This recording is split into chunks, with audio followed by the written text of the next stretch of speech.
All right, so if you've been following my social media or these channels or whatever for like the last month or so, maybe even more, you know that I'm working with M.A.G.S for his Smart Punk Records release, and the mixing is going really well. I have a minor amount of mix notes here, but I thought people might be kind of interested in this one because, you know, sometimes you get mixed notes and they're like really myopic, right? It's like, can you turn the left octave guitar down X amount, whatever. This one is just sort of more like a vibe check thing where it's like, hey, he said like he wanted them to sound like a little bit more distorted, and he referenced like, you know, the Strokes and Jack White and stuff like that. So I wasn't exactly sure how I was going to approach this like right off the rip, but then I dug around a little bit and I came up and I used this like really old plugin, and it's inexpensive and it's like really useful actually, and I kind of think it gets the job done in the context that we're looking for. So yeah, as I mentioned, these are the notes here, and we do all of our notes on master.io. If you haven't checked it out, it's the best mastering AI platform and just great for mixed notes too.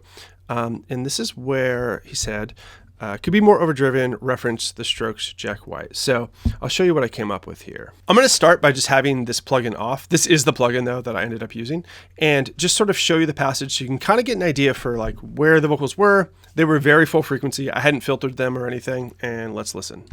You said to me, so tongue in cheek, that you love to leave this reality and float into a place where we are nothing more than stardust and energy.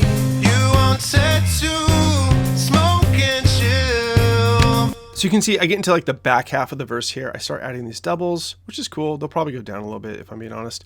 But for the main vocal, I really wanted to make them sound older. And, you know, I had heard about Jack White recording directly to vinyl. So that's kind of what came, you know, or helped me come up with this idea to use the vinyl strip. So as I play it this time, I'm going to push this record age knob up, and it's pretty cool. You're going to see it like really makes it sound older.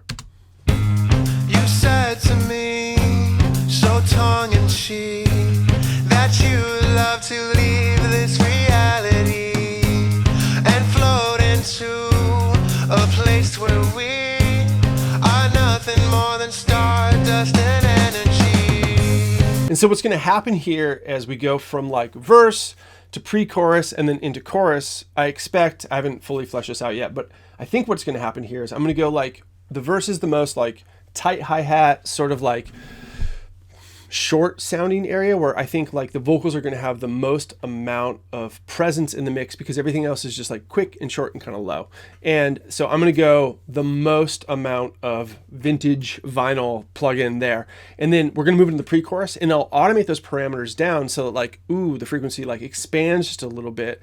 And then we'll see what happens in the chorus. Like I might keep a little bit of that too, but it just got me thinking about how like, you know, there's multiple ways that we can sort of increase the drama in a mix. So it's like, okay, we close down not only the level or the compression when we're in the verse and like we have these tight hi-hat passages and everything feels like really like contained, but we can also do that with like frequency. And as we move that knob sort of more towards like the vintage, whatever the setting, we are sort of closing down the frequencies as well. And then we can just sort of like think of the song in like verse, pre-chorus, chorus, and each one of those subsequently is going to like open up both in volume a little bit, but also in the vocal sort of like general frequency spectrum accessibility. It's a terrible way to put that, but just basically get like more modern and bigger. So again, these aren't final settings, but I thought like maybe like I just sort of approximate it so you could check it out.